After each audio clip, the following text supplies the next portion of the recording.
But if you make the two together in one direction, you're going to get a 1.938 loss. It's got this neat formula. You'll never have to figure that out. Not unless it's on a test question for Jeff, but that's what it is. And so if I hit this, see what happens with a large core going in a small core, you get scattering here. You lose that light. It strips it down. It's lost. But if I go the other way, small core and a large core, no problem. You get a little bit of pulse spreading there, but that's okay. In a duplex link, it's more of an effect in one direction than, I guess, in this direction. It strips out more than it going back as you're going into 62.5 down here. So it's not the only loss. There's also the numerical aperture, where you have this acceptance cone into your fiber. And as long as your light modes go into this acceptance cone, they're going to stay within the core. If it comes in at a different angle, it's going to miss and go to the cladding, and it's lost forever. So that numerical aperture mismatch can be up to 2.8 dB, 2.76 dB of loss. Again, the little equation here. It has more of an impact on LED sources than it does on VCSEL sources. So, more modern systems, this is becoming less of a concern. Different things in numerical aperture mismatch. 62.5 micron has a larger, we talk about has higher NA on 62.5 micron, and again, bigger is not better. So it has a larger core, lower bandwidth, more modes, but again, the more modes is slower. Increased modal dispersion, slower propagation, and it will be reduced over time. Well, both of them, the numeric aperture will be reduced over time. I mean, over distance. So I'm going to roll through that. The idea is it can be at worst case 4.7 dB. Other things that can cause losses are different core misalignments, angular misalignments, things like that, elliptical mismatches. Modern day fibers, you don't see a whole lot of this stuff. It still occurs, but not much in the field of life. Don't forget, dirt's the #1 cause of loss in fiber systems. If you put the same LED source, you put it at 62.5 micron, you don't strip that much. Put it at 50 micron, you strip a lot more. Pretty easy concept to get. I'm going to go through the answers here. We're not going to go through this one by one. Optical fiber cable, we talked about you have your core, your cladding, which confines the light. The core and cladding are made together, we talked about. You cannot separate them. You have your 250 micron coating, which allows the glass to be flexible. Your buffer, which allows prevents damage to the core and cladding. It's just a first major layer of protection. Strength members that provides crush resistance and tensile strength. Your outer jacket provides environmental protection from oils or temperature or whatever. UV light. Different buffer types. You have loose buffer, which is outdoor. That means your fiber can actually float within the 900 micron buffer. Allows for temperature changes without microbending. Tight buffer is normally used indoor. It's much easier to terminate. To come to the lab today, we'll play with tight buffer. Different types of cables. I'm not going to go through these because there are thousands more different types. Different connectors. You have your SC connector, your LC connector, ST, FC, MTRJ, MTP, MPO, which are basically the same connector, and the SCON, which is an enterprise connector. It's not really used that much anymore. Give you an idea here is a connector plug, and an adapter. The plug mates into the adapter. Another plug will come in here, and together they connect. End-face geometry. Another thing I'm going to touch on end-face geometry. When you put these ceramic ferrules together, we'll play with this later today. We won't measure this, but those ferrules are under a lot of pressure. A 45,000 psi when they mate. It deforms the glass and the ceramic when they're mated.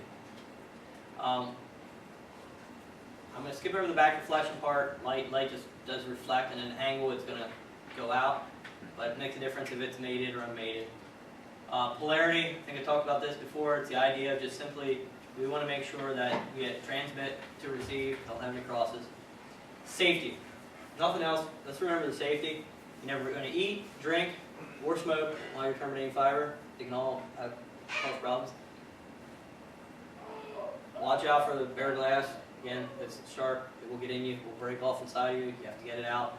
One thing, if it's in your hand, you have to remove it with tweezers or help with a buddy or whatever under a microscope or whatever. But just be careful what happens to your fiber shards. Don't be flinging them everywhere. You get them on the seat there, and you come in, you sit down, you get a piece of fiber in your butt. Anything around here is going to help you. And you guys going to come here and help and get that piece of fiber out? Probably not. And you got to go to the hospital. So just be careful for yourself and for others. is not the kind of fiber to add to your diet. Your doctor says eat more fiber. This is not what you want to eat. It's a vision hazard. It's the wrong way to get laser corrective surgery. Light and fiber optics is infrared, as we talked about before. You can't see it, it'll shoot your eye out. It's not technically to shoot your eye out and make you blind immediately, but over time you will get some damage to your eye. It's a recommended practice to wear safety glasses. Safety glasses isn't going to help you with the laser, but it's going to make sure the fiber shards don't get into your eyeball. We do have one of our guys in our lab that has been there a number of years, and he did have LASIK, and his glasses are much thinner than they used to be. But a lot of that vision problem has come from years and years and years of him just sitting there looking at lasers all day long. When I started out, I worked in the lab, and I admit that I was a young punk out of school, and I said, I can't see it. I can't imagine it's going to hurt me. And after 8 hours of doing that, you know, I'm driving home, and wow, you know, I feel that in my eyeball into my head. Now we have all video scopes and stuff like that. We're not using a lot of handheld scopes, but at the time we were only using handheld scopes, and my eye doctor says if there's no damage in there, I mean there could have been, there's no major damage, but it really can over time will damage it. So after you're done terminating fiber, make sure you wash your hands, clean up the cleaved fibers, and dispose of them properly. That's all we're going to cover today. So, You guys have any questions? Again, Sean was a student here back in '98, so he's kind of knows that same teachers you guys have right now. Mr. Markowitz was back then. Myself, Mr. Gottschall, right? I didn't have. You didn't have Mr. Gottschall? No. Yeah. No, I think Mr. Smith, Bruce Smith? I didn't have Bruce. Yeah, I probably did. He was doing the computer maintenance at that At the point. time, right. I think some of the guys I had aren't here anymore. Ganger. Right, he's not here anymore. Probably Vic Michael. Yes, I did have Vic from Mike. No, I had Dave Johnson. Mosier. And Dave Johnson, I did have him. He was my solid install. That was. Yeah. So anyway. Bear through solid state. If you don't get it, just do whatever you can. Get through it. You probably would never use it, but I've never used it. Never even seen it used. But that was the toughest concept for me to grasp. I guess besides programming, I was not a programmer. But Sean's an example. You know, Sean, worked hard. You know, didn't always get the best grades, but you know, you could just see. You know, he had drive, and employers recognized that. Now he's, you know, doing quite well. You know, so he drives a nicer car than me right now. But you can't. The thing of it is, it's so hard in school and things. Where am I ever going to use this? Where am I going to use this knowledge? You might or you might not. But what it's giving you the idea is, there's a couple things it's doing. It's getting the party out of you. College helps to get the party out so you become a responsible person and show up for work every morning and not be hungover or whatever. Number two, it gives you basic tools to learn, how to learn things, and also to where to go. That everything's not going to be in your brain when you come out of school. There are things you're going to forget, but you know where to go reference them. Especially in the age of the internet now, you can go reference anything. But it teaches those kind of things. So it also shows that you can accomplish something hard in your life. And that's what shows employers, you know, if you accomplish that, they're saying you can accomplish just about anything. Looking back, if I could have done my job for 5 years and then gone to school, I got straight A's. I'd have known what to filter out, what was really important. But you can't do that. So you've got to just get that general knowledge, and don't limit yourself when you come out of school and say, well, I can't have that job. I didn't learn exactly that in school.